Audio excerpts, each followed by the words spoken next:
नमस्कार दोस्तों, मैं संजय जैन एक बार फिर से आपके सामने हाजिर हूँ। आज लाल किताब के सूत्रों की श्रृंखला में एक बेहद अद्भुत वीडियो है कि लाल किताब में कोई भी प्लैनेट जब खराब हो जाता है तो उस प्लैनेट के खराब होने की आम निशानी क्या होती है या उसका जो उपाय है वो किस तरह से किया जाना चाहिए। तो इसी संदर्भ में आज चर्चा करते हुए आगे बात करते हैं। सबसे पहले खानावार इनको प्लैनेटवार देखेंगे कि कौन सा जो ग्रह है वो जब खराब होगा तो उसके सिम्टम्स क्या होंगे।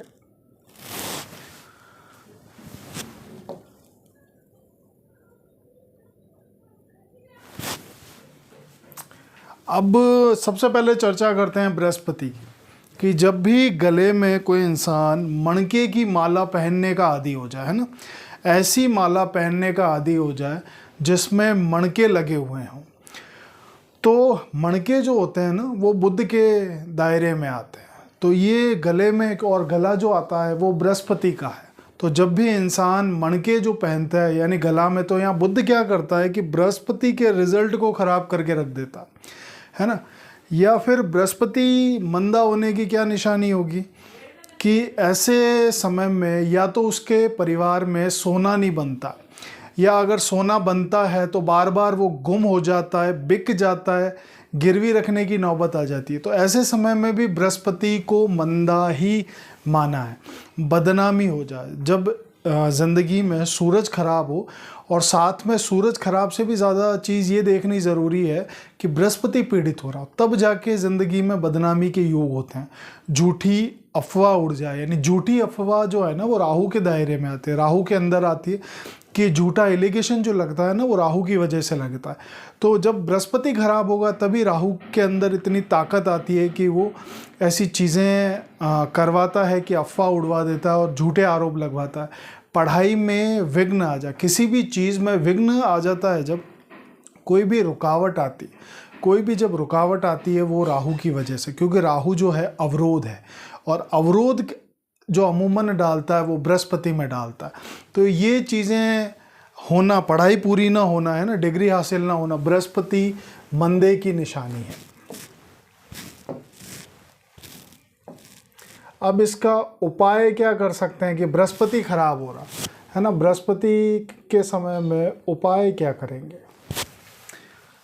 कि माथे पे केसर का तिलक लगाना। माथे पर ये बहुत जगह रेमेडी मेंशन है कि केसर का, क्योंकि केसर जो धातु जो चीज़ होती है वो बृहस्पति की होती है। अब जब भी माथे पे केसर का तिलक, माथे पे केसर का तिलक लगाने की दो जगह, एक तो ये जो भौहों के बीच में जो पार्ट है, ये वाला जो पार्ट है, ये खाना नंबर 2 धर्म स्थान पेशानी का दरवाज़ा है ना, तो ये खाना नंबर 2 है।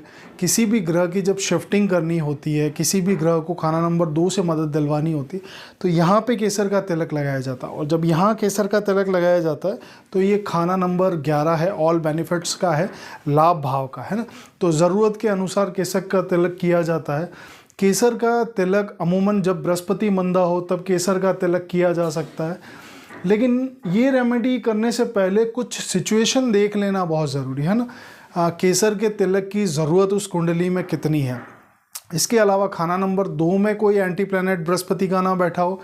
अब मान लो शनि छठे घर में बैठा है या 8वें घर में बैठा। अब शनि जब भी खाना नंबर 6 में बैठेगा उल्टी दृष्टि से खाना नंबर 2 को देखा करता है, या शनि खाना नंबर 8 में है तो खाना नंबर 2 के प्लैनेट को देखता है। तो उस समय केसर का तिलक जब लगाता है इंसान तो फ़ायदे की जगह नुकसान हो सकता है। तो इस चीज़ को ध्यान में रखें।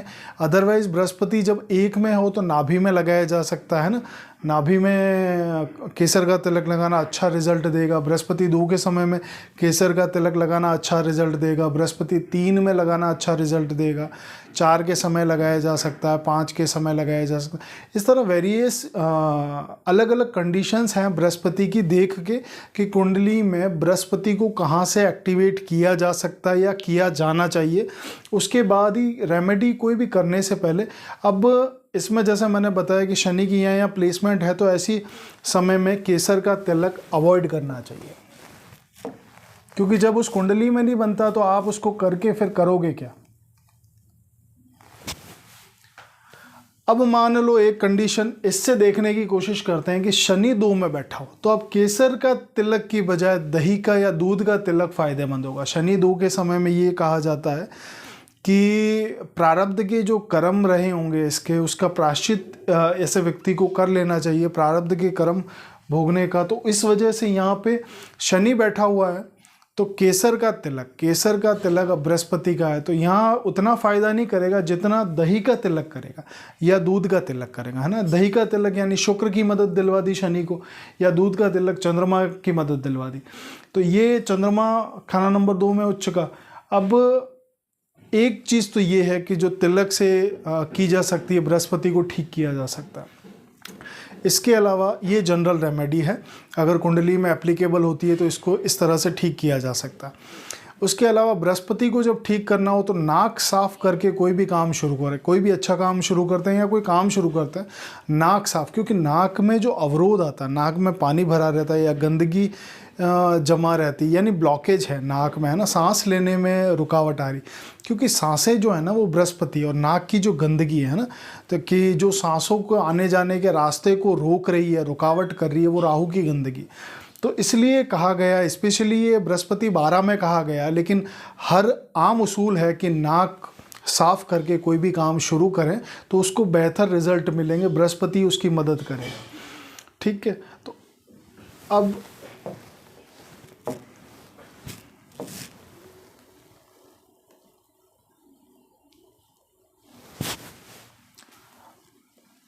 अब सूरज के बारे में देखते हैं कि जब भी कुंडली में सूरज खराब होगा, है ना, जब भी कुंडली में सूरज खराब हो तो ऐसे समय में क्या होता है कि इंसान को बार बार थूकने की आदत होती है, बार बार उसके मुंह से लार बनती है या मुंह बहुत ड्राई हो जाता है ना अंदर। तो ये चीज़ें हैं, सरकार से उसको लाभ नहीं मिलता है ना, सरकारी परेशानियां उसको झेलनी पड़ती है, सरकार से रिलेटेड प्रॉब्लम्स होती है, पिता से उसकी नहीं बनती होगी, है ना। तो ये सूरज से रिलेटेड कुछ चीज़ें हैं। अब सूरज किस भाव में बैठा हुआ उसमें भी डिपेंड करेगा कि किस भाव में बैठा हुआ है। 7th हाउस में बैठा है तो गवर्नमेंट से रिलेटेड दिक्कतें तो करेगा, और मैलेफिक होकर 7th में बैठा है तो मैरिड लाइफ में भी दिक्कतें पैदा करेगा। तो ये सूरज की कुछ कंडीशन है कि वो किस जगह बैठा हुआ उसको अलग से देखना ज़रूरी है। आम जो इसकी निशानी होगी वो ये है जो मैंने मेंशन कर दी है। रेमेडी, जो जनरल रेमेडी इसकी की जा सकती है कि गुड़ खा के, है ना, सूरज की वस्तु ले ली, गुड़ ले ली, गुड़ खा के पानी पी के, पानी यानी चंद्रमा की सपोर्ट दे के कोई भी काम शुरू करे तो उसको अच्छे रिजल्ट, सूरज के अच्छे रिजल्ट उसको मिलेंगे। जब भी कुंडली में चंद्रमा खराब, है ना, अब इसको देखो आप कि जब भी कुंडली में चंद्रमा खराब होगा तो माता के सुख में क्या होगा कि माता के सुख में कमी रहेगी। जब भी चंद्रमा खराब होगा माता के उसके सुख में कमी रहेगी, माता की तबीयत खराब रहती होगी, है ना, माता को जॉइंट्स की प्रॉब्लम हो सकती है, नसों की प्रॉब्लम हो सकती है, या माता का जो ज़िंदगी है ना वो पूरी संघर्ष में निकली होगी, माता ने ज़िंदगी में संघर्ष बहुत किया होगा या बीमार बहुत रही होगी वो। तो ये कुछ चीज़ें हैं। और कैसे देख सकते हैं इसको कि घर में जो नलके हैं, नलके जो पानी का जो सोर्स है ना वो ख़राब हो जाता होगा, नलके बार बार ख़राब होते होंगे, पानी का सोर्स ख़राब हो जाता होगा, सोर्स सूख जाता होगा, पानी का जो सोर्स है वो सूख जाता होगा, या पानी उसमें कम पड़ जाता है। बोरवेल है उसका, या तो वो सोर्स सूख गया कि बोरवेल से पानी नहीं आ रहा, या सप्लाई का जो पानी है वो टाइम टू टाइम नहीं आ रहा, या फिर कम पड़ गया सोर्स, है ना, तो उसमें चंद्रमा फिर उसको ख़राब मानेंगे।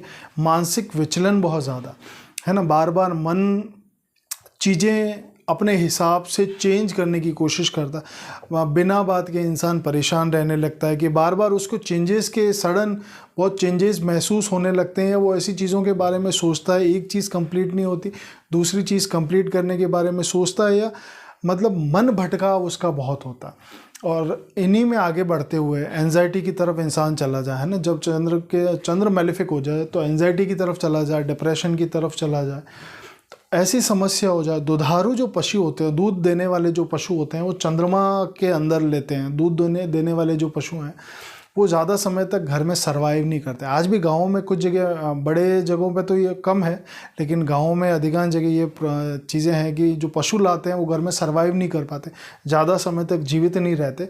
तो उसको भी ये देखना चाहिए कि घर में चंद्रमा की स्थिति क्या है, वो मैलेफिक स्थिति है। तो ऐसे समय में क्या कर सकते हैं कि माँ या माँ समान जो स्त्रियाँ, माता जो है वो चंद्रमा का रूप है, माँ समान स्त्रियाँ हैं वो भी चंद्रमा के रूप है, उनके पैरों का आशीर्वाद लेना है ना, वो बहुत मदद करता। अब एक चीज़ मैं आपको बहुत गोल्डन चीज़ बता रहा हूँ, बहुत बारीक नब्ज़ बता रहा हूँ मैं, कि अगर ज़िंदगी में चंद्रमा को ठीक करना, चंद्रमा की मिरेकल रेमेडी है जो लाल किताब में मेंशन है कि आप चरण छूना शुरू कर दो, है ना, किसी के भी, कोई अंकल जी हैं, आंटी जी हैं, आपके पेरेंट्स हैं, है ना, या बाहर किसी ओकेज़न पे जा रहे हो तो आप चरण स्पर्श, गुरु हैं, चरण स्पर्श जब आप जितना करते हैं उतना अच्छा ज़िंदगी में चंद्रमा उतना मजबूत होता चला जाता है, उतना अच्छा होता चला जाता है, उतने अच्छे रिजल्ट देना शुरू कर देता है। ये रेमेडी है। फिर चंद्रमा को ठीक करने के लिए, चंद्रमा जनरल राशिफल का बोला गया है तो रेमेडी इसकी हर भाव के लिए है, चंद्रमा की स्वयं की रेमेडी की जा सकती है, फिर भी कुंडली देख के करना ज़्यादा बेनिफिशियल रहता है। बाकी दूध चावल मंदिर में दिए जा सकते हैं अगर खाना नंबर 2 और 8 खाली हों तो, या उनमें उनके दोस्त बैठे हों तो दृष्टि के उसूलों के आधार पे या युति के उसूलों के आधार पे दूध चावल मंदिर में देना भी बेनिफिशियल होता है, या माता से चावल लेके अपने पास रखे जा सकते हैं चांदी के डिब्बे में, है ना। फिर इसके बाद अपन समझने की कोशिश करते हैं शनि को, कि शनि खराब होगा तो क्या होगा। जब भी शनि खराब होगा तो ऐसे समय में क्या होता है, इंसान बीमार बहुत रहता है ना, रिकवरी उसकी बहुत फास्ट नहीं होती। जब भी शनि खराब होगा ना, इंसान को उसके पीड़ा इतनी होती है, शरीर में इतनी पीड़ा होती है कि बार बार वो बीमार पड़ता जाता है, कोई ना कोई टैबलेट्स चलती रहती है ना। तो उसके लिए शनि एक प्रॉपर उसके लिए ग्रह है। तो जब भी खराब होगा तो उसमें क्या होता है कि मकान का सुख नहीं मिलता। शनि जब भी खराब होगा या तो उस ताउम्र उसकी ज़िंदगी में मकान नहीं बनेगा, मकान बन भी गया तो उसके बाद उसको इतनी प्रॉब्लम फेस करनी पड़ती है। खानावार जो उसके असर हैं वो तो खानावार लिखे हुए हैं, लेकिन कई बार ऐसे आ जाती है दिक्कतें कि शनि के साथ में कुंडली में राहु और केतु भी खराब है और उनकी बुनियादी उम्र तक मकान बनाने के लिए मना किया, तो उस फेस में शनि पे दिक्कत आती है कि मकान बिकने की नौबत आ जाती है, कर्जा बहुत हो जाता है।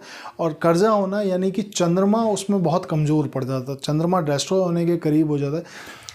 वैसे मकान बनने के बाद जैसे बहुत लोग बोलते हैं ना, फाइनेंशियल इश्यूज़ आ जाते हैं। फाइनेंशियल इश्यूज़ हर व्यक्ति को आते हैं, है ना। जो आदमी मकान बनाएगा उसको फाइनेंस का इशू आएगा, ये तो जनरली साफ तौर है। बैंक बैलेंस जो है वो उसका नील होगा, कंफर्म बात है ये। लेकिन हमेशा शनि मकान बनाने के बाद सिर्फ फाइनेंस के तौर पे ही दिक्कतें पैदा करे ये कोई ज़रूरी नहीं है।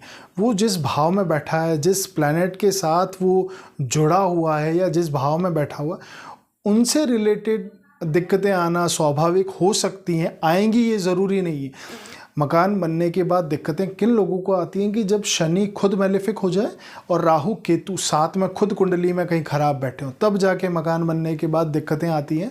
अदरवाइज़ मकान बनाने में कोई दिक्कत नहीं आती। लेकिन लाल किताब में फिर भी जो खानावार है, मतलब हाउस के अकॉर्डिंग लिखा हुआ है कि इस एज के बाद आप मकान बनाएं तो ज़्यादा बेनिफिशियल रहता है।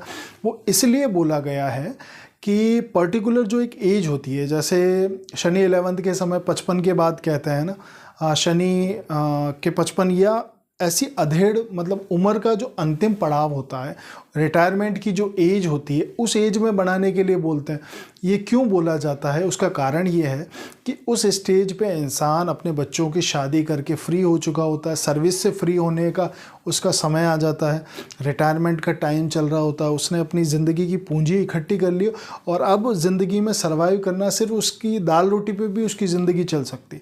तो ऐसे समय में लाल किताब ने इसलिए बोला है कि आप लास्ट स्टेज में बनाओ। लास्ट मतलब केतु की स्टेज और क्रॉस कर दो, 48 की स्टेज जो है ना, वो केतु की उम्र जो है वो क्रॉस कर दो, तो उसके बाद बनाना आपके लिए बेनिफिशियल रहेगा। क्योंकि उसके बाद ना तो अगर मैलेफिक भी है ना शनि राहु केतु, तब भी वो ज़्यादा परेशान नहीं करेंगे।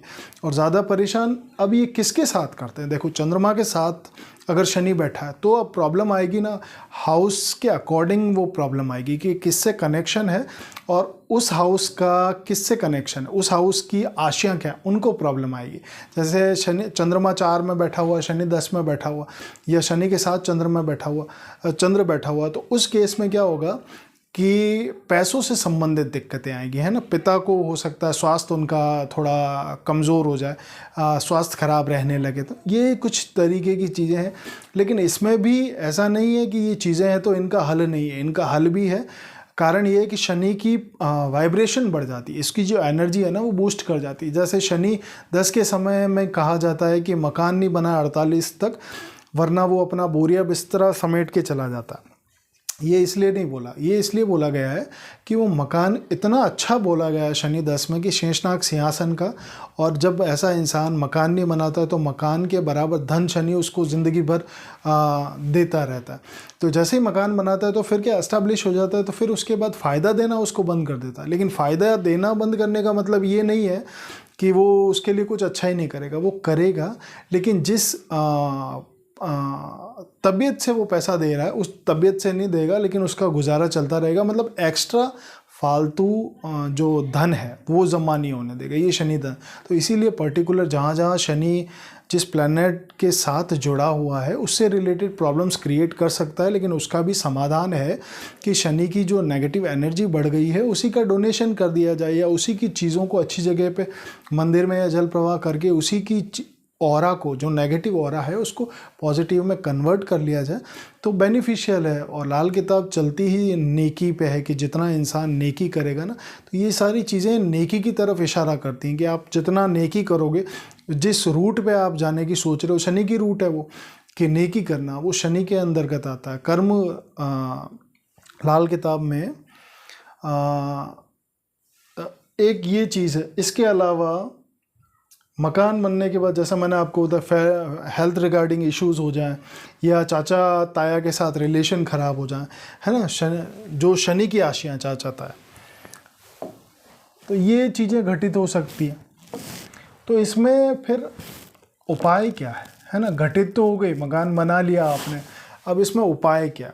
उपाय सीधा सा ये है कि शनि की जो आशियाँ हैं, शनि की आशियाँ क्या हैं, मजदूर जो हैं शनि के अंदर, नेत्रहीन जो व्यक्ति होते हैं, नेत्रहीन बच्चे भी लेते हैं इसमें, जो नेत्रहीन जितने भी लोग हैं, कौवे हैं, भैंसा है, ये जो शनि की भैंस है वो भी शनि में लेते हैं।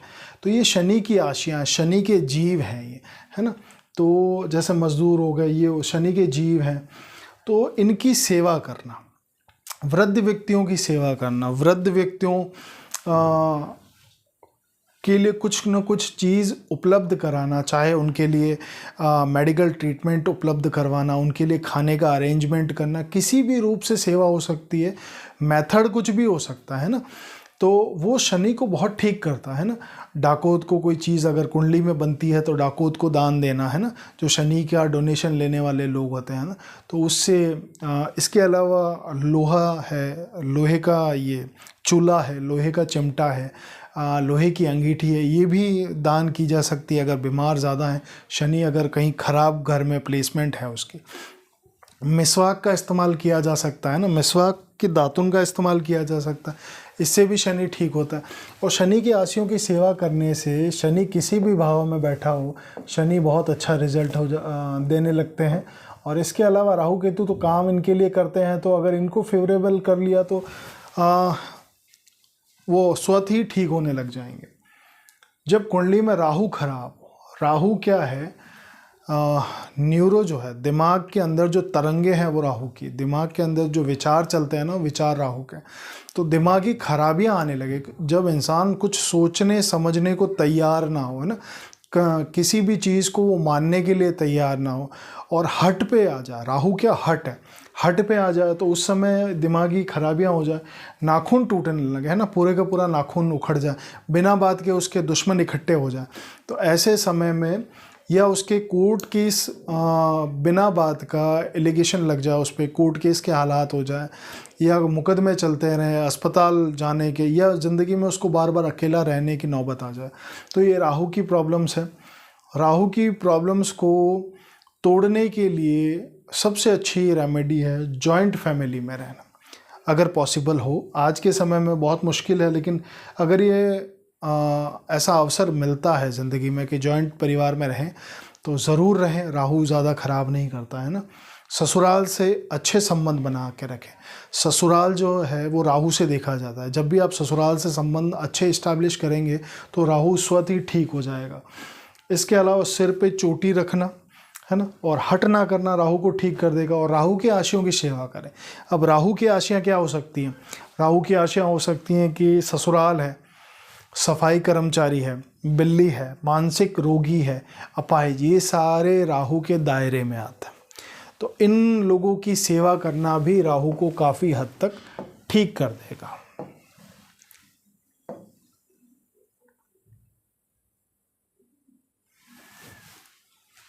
केतु खराब हो, केतु खराब में क्या कंडीशन बनेगी कि पैरों के नाखून टूटते हैं, पेशाब से संबंध, कमर से नीचे की प्रॉब्लम्स हो जाए ना, पेशाब संबंधी बीमारियां हो जाए, जॉइंट की प्रॉब्लम हो जाए, स्पाइन की प्रॉब्लम हो जाए। रीढ़ की हड्डी जो है केतु है, पेशाब संबंधी जो कारक है वो केतु है। औलाद पैदा करने में विघ्न आ जाए है ना, तो औलाद पैदा करने का जो कारक है, संतान संबंधी कष्ट आ जाए, तो शुक्र भी है। और इसके अंदर अब इसके अलावा केतु को ठीक करना हो ना, केतु रीढ़ की हड्डी हमारा बेस है ना, हमारी आधारशिला है ना। केतु के बिना इस शरीर का मतलब नहीं है ना, क्योंकि शरीर जो टिका हुआ है वो रीढ़ की हड्डी पे टिका हुआ है, और रीढ़ की हड्डी जो है वो केतु है। तो केतु खराब हो जाए तो बहुत सारे प्लैनेट्स, क्योंकि केतु जो जनरल खराब होगा ना वो उसके उसूल हैं कुछ, कि बृहस्पति खराब होगा तभी केतु आपको खराब मिलेगा है ना। ऐसा नहीं होगा कि बृहस्पति अच्छा होगा और केतु खराब होगा, ऐसा नहीं हो सकता। तो ये चीज़ें हैं। तो कानों में सोना पहनना, कान जो है वो केतु के होते हैं, इसमें जब आप सोना पहनते हैं तो बृहस्पति की उसको मदद दिलवाते हैं। और केतु की आशियाँ यानी केतु की चीज़ों की सेवा करना, यानी भतीजा जो होता है वो केतु होता है, भतीजे की सेवा कर ली। कुत्ता जो होता है वो केतु होता है, तो कुत्ते की सेवा करना भी आपको तारेगा, और इससे आपको ज़िंदगी में केतु के बहुत अच्छे रिजल्ट मिलेंगे।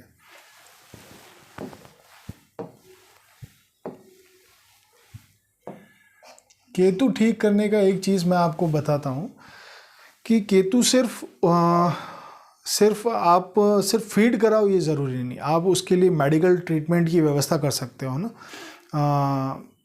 किसी भी डॉग के लिए, स्ट्रीट डॉग्स है उसके लिए मेडिकल ट्रीटमेंट की व्यवस्था कर सकते हो।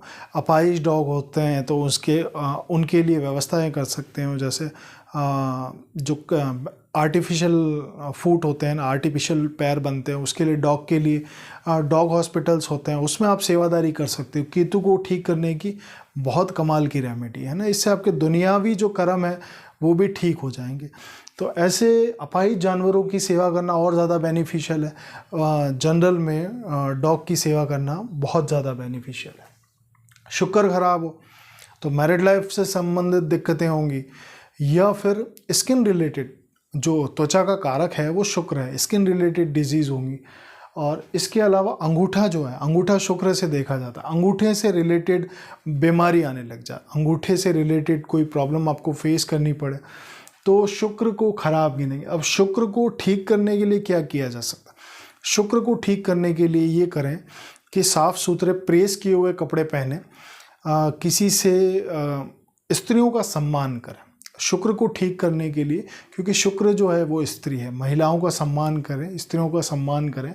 और गायों को, जो शुक्र की आशियाँ हैं, गायों को लजीज व्यंजन है ना, अगर शुक्र का ऋण है तो रेमेडी की वो पूरा एक अलग कंसेप्ट है जो उसका बेस है शुक्र को ठीक करने के लिए। अगर वैसा ऋण बन रहा है तो उसका पूरा आधारभूत इलाज करें। बाकी क्या करें आप कि गाय को हरा चारा दे सकते हैं, खल चूरी दे सकते हैं। खल चूरी क्या होती है? शुक्र की आइटम है। खल चूरी, बिनौला हो गया, या कोई भी पशु आहार जो मार्केट में आपको इजीली मिल जाता है, जो गौशाला परमिट करते हैं, या आपके आसपास जो गायें हैं, जितनों का आप कर पाएँ, जितने आपके अंदर सामर्थ्य हो जितना करने की, आटे रोटियां खिला सकते हैं। रोटी को देना भी शुक्र को ठीक करेगा, गाय को रोटियां खिलाना। तो यानी कुल मिला के शुक्र के जानवर को खिलाते पिलाते रहना आपके लिए बेनिफिशियल होगा। फिर अब मंगल को देखें। मंगल जब खराब होता है ना, बहुत एक गहरी बात बताता हूँ मैं आपको। मंगल जब खराब होगा तो बच्चा पैदा करने की ताकत ख़त्म हो जाती है इंसान के अंदर, है ना।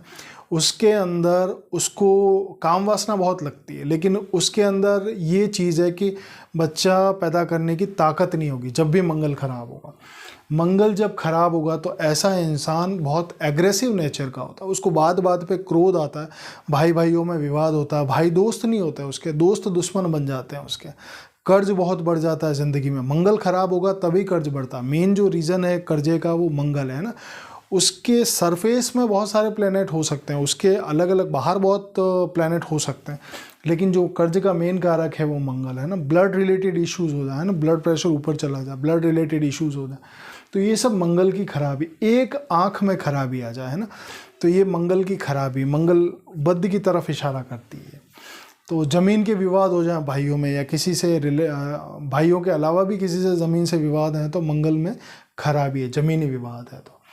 तो उपाय क्या है इसमें कि मीठी जो रोटियां हैं, मीठी रोटियां कुत्ते को खिला दी जाए, मीठी रोटियां कुत्तों को खिला दी जाए, तो ये मंगल बद्ध को तोड़ने में, क्योंकि मंगल को जब सूरज की सहायता नहीं मिलती ना तो उसे मंगल बद्ध ही गिनते हैं ना। सूरज चंद्र की सपोर्ट नहीं तो मंगल बद्ध ही, पंडित जी ने एक जगह लिख रखा है कि मंगल को सूरज की मदद ना मिले तो उसे मंगल बद्ध ही गिना करते हैं।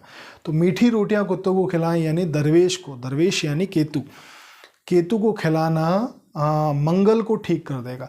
या बरगद के पेड़ पे, बरगद का जो पेड़ है उस पे कच्चा मीठा दूध, तो इस पे बरगद का जो पेड़ है वो सूरज में लिया है, अब कच्चा जो दूध है वो चंद्रमा का है, मीठापन जो है उसमें मंगल है, मीठा देसी खांड मिला सकते हो आप, शक्कर मिला सकते हो। तो गीली मिट्टी से जो एनर्जी डेवलप हो रही है या सेकंड हाउस में लग रही है ना, सॉरी यहाँ नाभि पे लग रही, 9th हाउस में, तो वहाँ पे इसको करके मंगल बद्ध से रिलेटेड प्रॉब्लम्स में कमज़ोरी लाई जा सकती है। इंसान बहुत बीमार रहता है तो ये मंगल बद्ध की रेमेडी, पेट में काफ़ी खराबियाँ और बीमार रहता है तो ये रेमेडी काफ़ी इफ़ेक्टिव है। लेकिन ये रेमेडी जो बरगद के पेड़ वाली रेमेडी है ना, ये उन लोगों को करना अवॉइड करना चाहिए जिनका शनि बहुत स्ट्रॉन्ग, उसको कम कभी कभी करना चाहिए। जैसे शनि 7th हाउस में, 10th हाउस में, 11th हाउस में, 12th हाउस में शनि स्ट्रॉन्ग की प्लेसमेंट है तो फिर इससे क्या होता है कि सूर्य चंद्र मंगल बृहस्पति की पावर बढ़ती है, शनि की पावर कमज़ोर होती है। तो ये जो रेमेडी स्पेशली मंगल बद्ध में लिखी जाती है, शनि लगन जब लगन में बैठता है उस समय लिखी जाती है, क्योंकि शनि लगन में भी मंगल बद्ध है। इसके अलावा मीठी रोटियां जो बना रहे हैं ना उसमें मीठी देसी खांड का प्रयोग कर सकते हैं, कम मात्रा में डालें, कुत्तों को उससे एलर्जी होती है, कम मात्रा में डालें जिससे आपका उनको कोई प्रॉब्लम ना हो, है ना, ये चीज़ ध्यान रखें आप। अब इसके बाद मंगल के बाद एक प्लैनेट और पढ़ते हैं, बुध खराब हो जाए। बुध खराब होगा तो ऐसे इंसान का क्या होगा कि बहन बेटी या भुआ के जो सुख होंगे वो खराब होंगे। उस घर में क्या होगा कि नसों की प्रॉब्लम, है ना, या तो खुद को होगी या दांतों की प्रॉब्लम खुद को होगी या बहन को होगी, ये एक चीज़ हो सकती है। उस घर में उस इंसान को खुशबू और बदबू का पता नहीं चलता, है ना, महसूस नहीं कर पाता खुशबू या बदबू का उसको फ़र्क। डिसीजन जो पावर है, डिसीजन नहीं ले सकता। जिसका बुध खराब होगा ना वो सही टाइम पे सही डिसीजन नहीं ले सकता। वाणी दोष उत्पन्न करता है बुध में। बुध 9 में करेगा, बुध 8 में करता है, कई बार 3 में करता। तुतलाना या गूंगापन बुध मंदे की निशानी। व्यापार का न चलना बुध की खराबी, है ना। व्यापार जो कारक है उसका जो प्लैनेट है वो बुध और शनि दोनों प्लैनेट है, तो व्यापार न चलना बुध की खराबी में लेते हैं। फिटकरी से दांत साफ, जनरल रेमेडी है कि फिटकरी से दांत साफ करें, तो उससे क्या होगा कि बुध